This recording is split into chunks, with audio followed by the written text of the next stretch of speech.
Good evening, everybody. In today's lecture, we'll learn about warfarin. Warfarin is a synthetic anticoagulant agent. It is prepared in lab. It is mainly administered orally, although there are parenteral and rectal formulations available, but mainly it is administered orally, and it is a narrotherapeutic drug. So whenever the patient is on the warfarin, we should continuously monitor the patient's INR to assess the risk of bleeding and to assess the coagulation status. Warfarin is inexpensive. It is cheaper as compared to the other anticoagulants like heparin.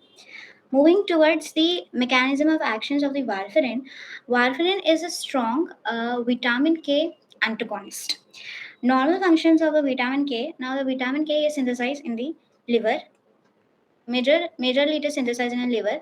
Also, it is synthesized by the gut microflora, but majorly it is synthesized in the liver, and it is in its oxidized form. The oxidized form of the vitamin K is it inactive form. Okay, is it inactive form?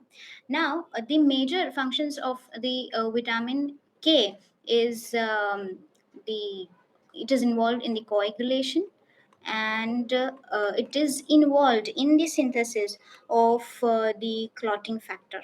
Okay, it is involved in a synthesis of the clotting factors. There are total 13 clotting factors. So out of these, the vitamin K involved in the biosynthesis of which factors?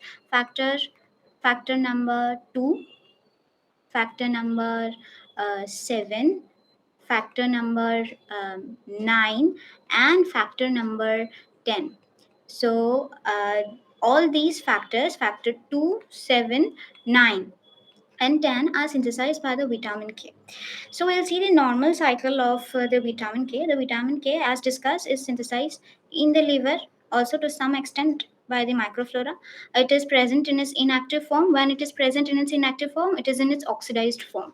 Now, in order to get involved in the synthesis of these clotting factors, it has to get reduced or it has to become activated. Okay, the activated form of the vitamin K is its reduced form. Reduction means addition of the hydrogen. Where this hydrogen comes from the NADH. This NADH gets converted into NAD and it releases the hydrogen, which is taken up by the vitamin K, and it gets in the reduced form or it becomes activated.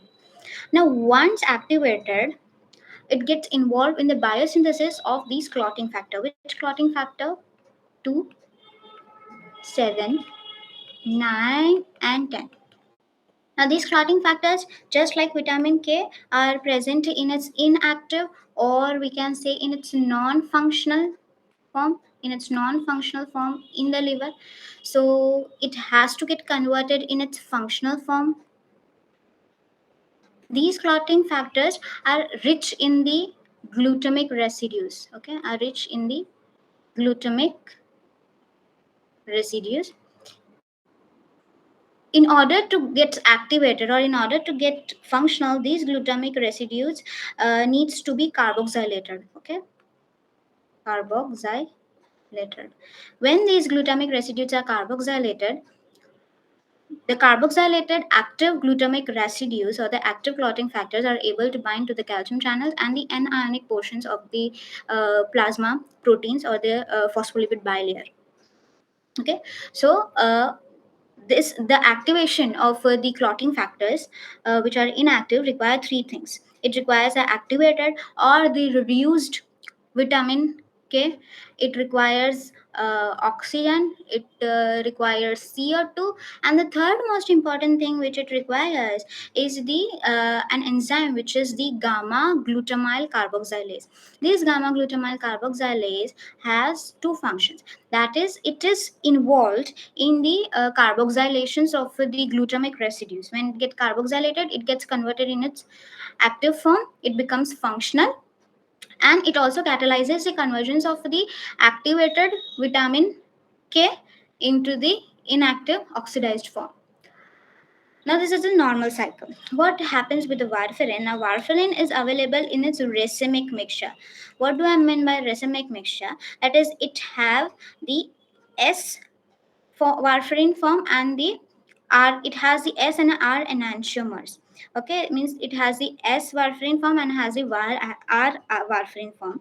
The S warfarin form is more active, and what it does, that it inhibits the enzyme which is responsible for the conversion of the inactive vitamin K, or the oxidized vitamin K, into the reduced form, into the activated state. So which enzyme is responsible for the normal conversion?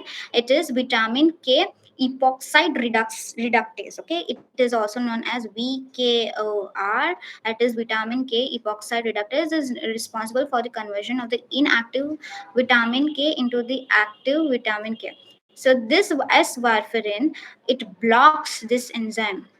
So what happens that the inactive vitamin K won't be able to get converted into active vitamin K, and it won't be able to participate in the biosynthesis of the clotting factor 2, 7, 9, and 10. So, by this mechanism, it acts as a vitamin K antagonist. Also, one of the important property of the warfarin is that warfarin has a delayed onset of action. Had a delayed onset of action.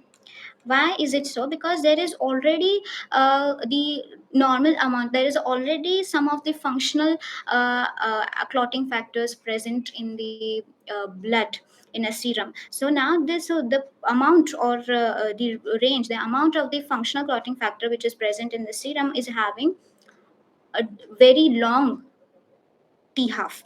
Okay, this clotting number 2 is having the T half of approximately 50 hours. The 7 is having the T half of approximately 6 hours. The 9 is having the T half of 24 hours, and the 10 is having the T half of about 36 hours. So there is the normal level of a functional clotting factors which is already present. These two 7, 9 and 10 are already present in our serum, and they are having very large T half. So they have a delayed onset of action, because it takes approximately 1 to 3 days, okay, to get eliminated from the serum. So after 1 to 3 days, the action of warfarin starts, and it has the longer duration of action, approximately 3 to 6 days. It has the delayed onset of action, and it has the longer duration of action, that is approximately 3 to 6 days. So it is for this reasons that the patient who is having the risk of a thrombosis, so we cannot use warfarin in the emergency conditions, because it is having delayed onset of action. Okay, and so in such a situations we can go with the intravenous heparin, or low molecular weight heparin. Okay, mainly the warfarin is used for the maintenance therapy. This is about the warfarin, that it blocks the VKOR, vitamin K epoxide reductase, which is responsible for converting inactive vitamin K into activated, and it won't be able to synthesize the vitamin K dependent clotting factors 2, 7, 9, and 10. Coming towards the pharmacokinetics, so the absorption, the warfarin is almost completely absorbed from the GIT. It is almost completely absorbed, and it is highly plasma protein bound, and it freely crosses the placenta. So the women who are pregnant, or the women, we cannot prescribe warfarin to the pregnant women. Okay, and easily crosses, it has a teratogenic effect, easily crosses the placental barrier, and it is metabolized in the liver into inactive form. Now, coming towards the metabolism, as discussed, that there are two forms of the warfarin, that is the S warfarin and the R warfarin, which is not that much dominant. The S warfarin is more dominant. The S warfarin gets metabolized by an enzyme CYP2C9, and the R warfarin gets metabolized by CYP1A1, CYP1A2, and CYP3A4. Okay, so These enzymes are responsible for converting the S warfarin into its inactive metabolite, which is 7 hydroxy warfarin, and the R warfarin gets converted to 6 hydroxy, 8 hydroxy, and 10 hydroxy warfarin. And it is excreted in the urine and in the stools, excreted in the urine and in the stools. It is having the T half as discussed of approximately 3 to 6 days. Then we have the dosing. The usual adult dose is approximately 2 to 5 mg per day. For it is given for 2 to 4 days. After 2 to 4 days, we need to check the patient's INR. Okay. Now, what is the normal range of the INR? The normal range of INR is approximately 2 to 3. But in the patients who are having the heart disorders, or the patients who are having the history of the stroke, for those patients, the INR, reference value of INR is slightly increased, 2.5 to 3.5. Okay, so then we have to monitor the INR, and if everything is under control, we have to by seeing the INR, we can assess the risk of bleeding. And the patients who are already having the increased risk of uh, bleeding, we can lower this initial dose. Okay, we can lower this initial dose in a case of which patients who are having the increased risk of bleeding, and in the elderly patients.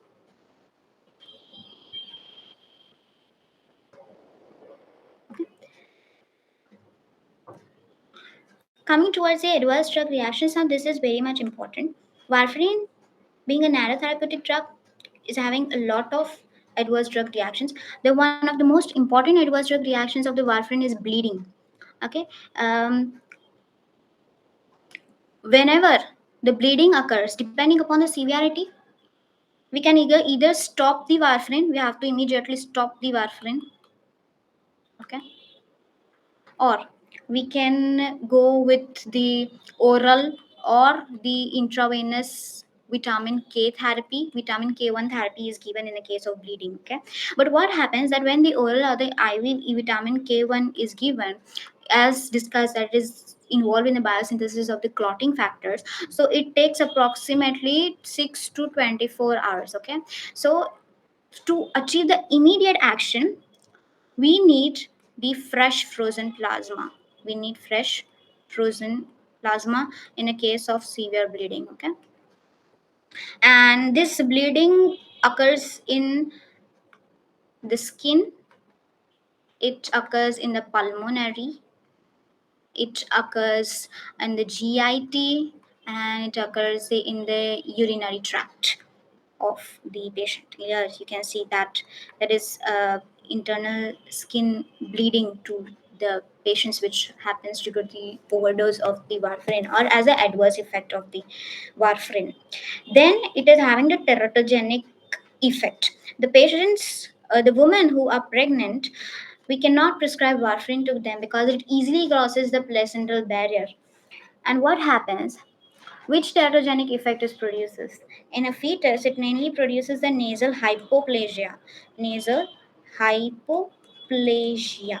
Plasia means development. Hypo means under. Underdevelopment of what? Nasal, nose. So it mainly causes these nasal hypoplasia is prominent. It also causes the CNS abnormalities. It may even cause the fetal hemorrhage, abortion, and intrauterine death. It may even cause the death of the fetus inside the uterus.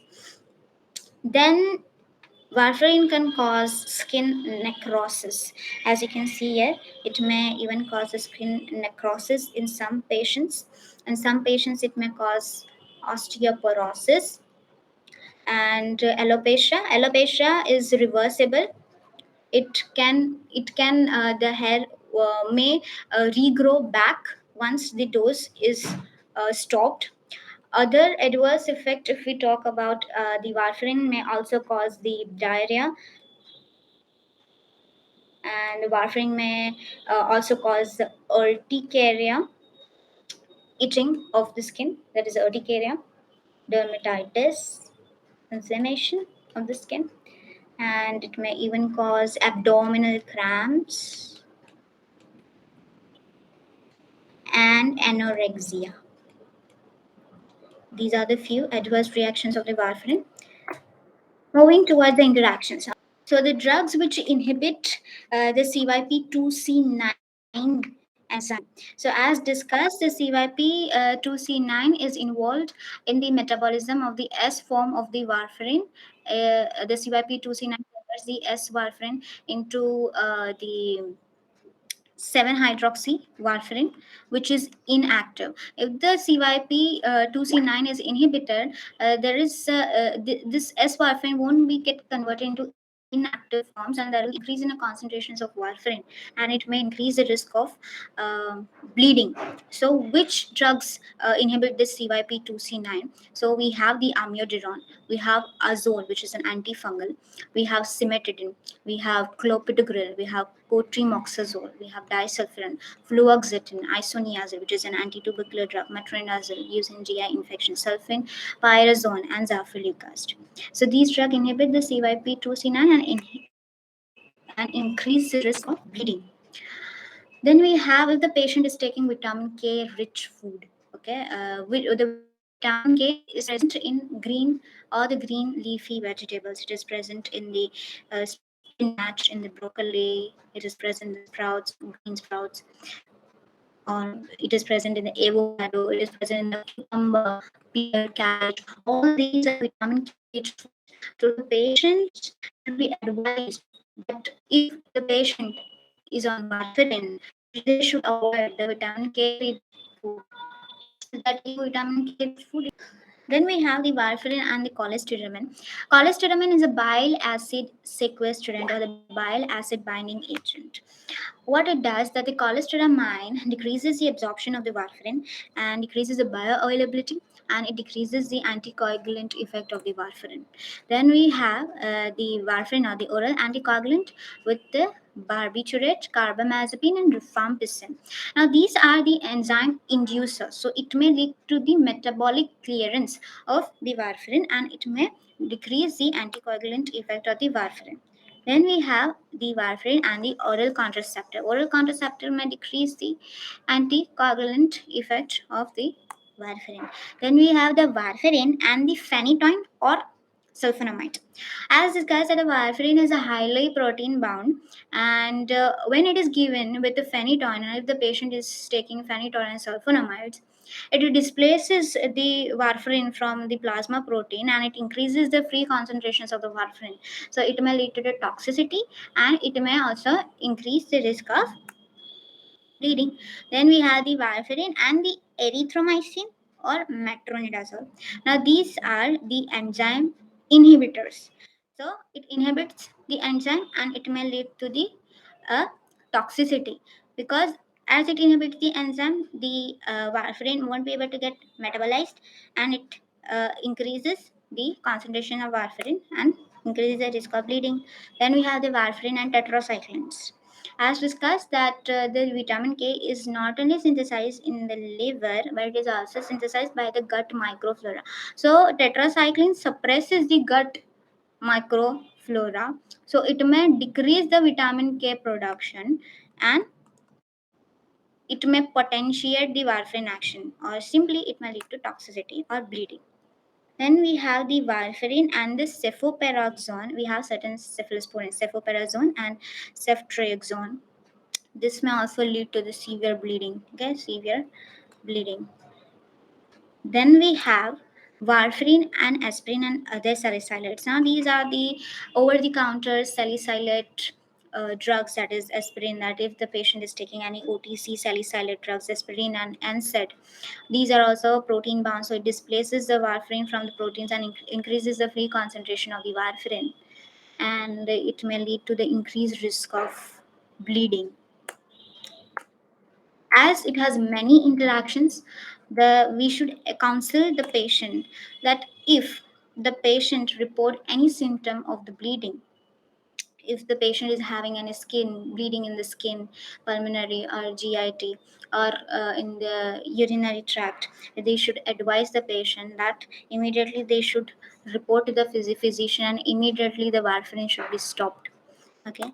And we should counsel the patients about the adverse reactions. Whenever the patient is prescribed with the warfarin, we should counsel the patient that they may experience diarrhea, they may experience severe infections, fever, nausea, vomiting, they may experience abdominal pain, they may experience pruritus, which is urticaria. Okay, they may experience dermatitis, chills.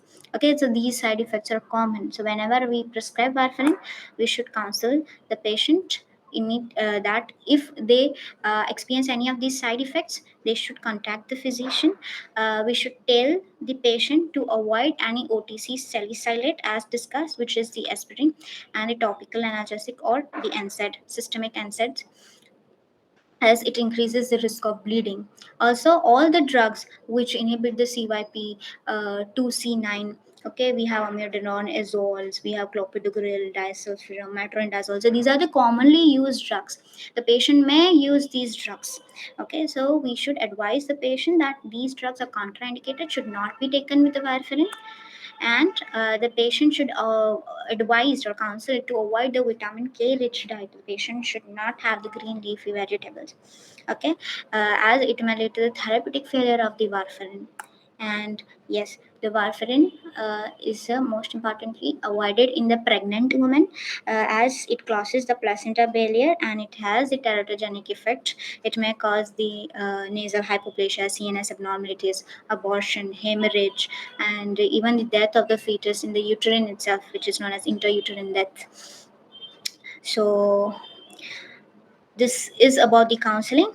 All the drugs which are commonly used OTC drug, that is aspirin, analgesic, azoles, antifungals, clotrimazole, metronidazole, the patient might use an infection, so we should advise the patient. Okay, the patient may have another diseases along, such as the seizure. So if the patient is taking phenytoin, so in that cases as well, the warfarin should be avoided. Okay, so we should counsel the patient accordingly. That's it about warfarin. Hope this video is helpful to you. Thank you.